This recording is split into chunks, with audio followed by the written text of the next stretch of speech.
생강차는 앞으로 꼭 이렇게 끓여 드세요. 보약이 따로 없습니다. 몸속 염증 싹 제거해주고 암 예방까지 하는 생강차 끓이는 방법. 향긋한 생강차는 날이 추워지면 찾는 사람들이 더욱 많아지는 대표적인 건강차 중 하나입니다. 생강이 풍부한 진저롤과 쇼가올 성분은 항암과 항산화 효과는 물론 항염증 효과가 우수한데요. 이런 성분들은 어떻게 끓이고 어떤 음식과 같이 먹느냐에 따라 함량을 최대 500%까지 높일 수 있습니다. 그래서 오늘은 생강차의 효능을 극대화할 수 있는 생강차 끓이는 최고의 방법 3가지에 대해 알아보겠습니다. 첫 번째는 압력밥솥입니다. 생강 특유의 알싸한 맛과 향은 바로 진저롤과 쇼가올 성분 때문입니다. 이 성분들은 몸속에서 염증을 유발하는 사이클로 옥시즈네이즈 효소를 억제해 염증을 줄여주는데요. 미국 사우스캐롤라이나 대학의 연구에 따르면 생강의 염증 제거 효과는 0.4, 5.3으로 마늘이나 양파보다 더욱 높은 것으로 나타났습니다. 이렇게 염증 제거에 탁월한 효능이 있는 생강을 더 효과적으로 먹는 방법이 있습니다. 바로 압력밥솥에 끓여서 차로 마시는 것입니다.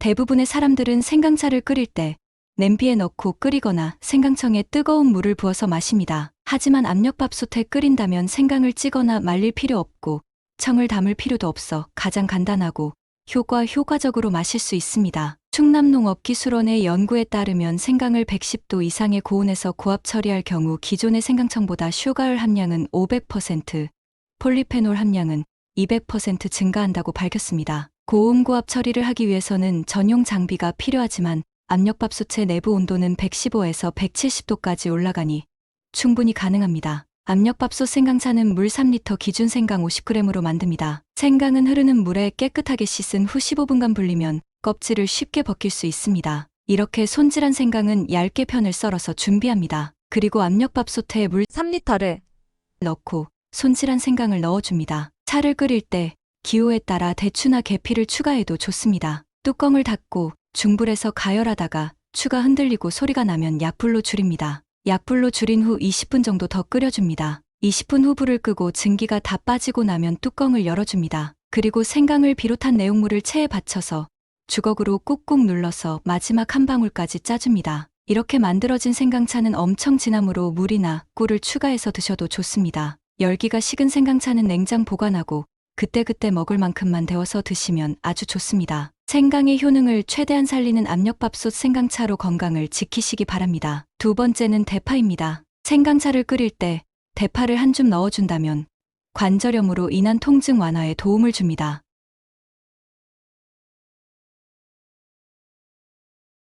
미국 마이애미 의대 연구팀에 따르면 6주간 생강을 꾸준히 섭취한 그룹은 그렇지 않은 그룹에 비해 관절염으로 인한 통증이 크게 완화되었다고 밝혔습니다. 이는 생강이 프로스타글란딘과 류코트리엔 같은 염증을 유발하는 물질의 체내 생성을 억제하기 때문인데요. 이렇게 통증 완화에 효과적인 생강을 더 효과적으로 먹는 방법이 있습니다. 바로 대파와 함께 차로 마시는 것입니다. 대파의 풍부한 알리신과 황화알릴, 플라보노이드 성분이 생강과 만나면 염증과 통증 완화에 도움을 줍니다. 대파의 풍부한 항산화 성분인 플라보노이드는 토마토 20개와 맞먹을 정도로 아주 풍부합니다. 해외 연구기관에 따르면 대파의 이런 성분들은 강력한 항염 작용을 하여 염증 제거하고 통증을 완화한다고 밝혔습니다. 대파의 알리신 성분은 열에 약하지만 3분 이내로 끓이면 크게 감소하지 않으니 오래 끓이지 않는 것이 좋습니다. 냉동실에 얼린 대파가 있다면 생강차를 끓일 때 2리터 기준 한 줌 정도 넣어주면 좋습니다. 생강과 파를 따뜻하게 차로 드시고 염증과 통증 완화에 도움이 되셨으면 좋겠습니다. 세 번째는 레몬입니다. 생강차에 레몬을 몇 조각 넣어준다면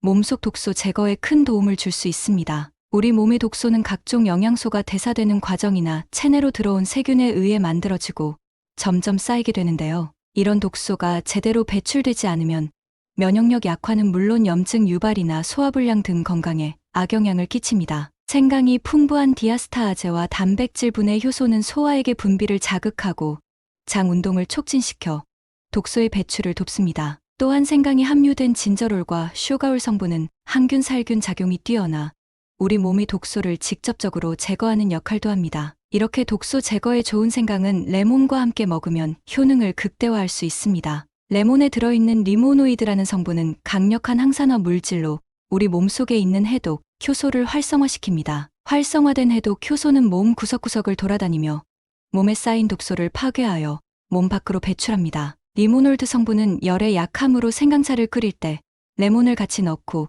끓이기보다는 생강차를 다 끓이고 나서 마지막에 불을 끄고 레몬을 넣는 것이 좋습니다. 생강차 2리터에 레몬 1개 정도를 썰어서 넣는 것이 좋으며 레몬이 없다면 레몬즙을 활용해도 좋습니다. 이렇게 완성된 레몬 생강차는 각각의 효소들이 시너지 효과를 발휘하여 몸속 독소 배출에 큰 도움을 줄 것입니다. 따뜻한 레몬 생강차를 하루 한두 잔씩 꾸준히 드시고 몸을 더 깨끗하게 지키시기 바랍니다. 오늘은 생강차를 더욱 효과적으로 마실 수 있는 3가지 방법에 대해 알아봤습니다. 말씀드린 방법으로 생강차를 꾸준히 드시고 추운 날씨 건강 관리에 도움이 되었으면 좋겠습니다. 생강차는 염증 억제는 물론 소화불량 개선과 피부 미용에도 좋으니 참고하시기 바랍니다. 하지만 생강은 맵고 따뜻한 성질을 가지고 있으니 몸에 열이 많은 분들은 과섭취에 주의하는 것이 좋습니다.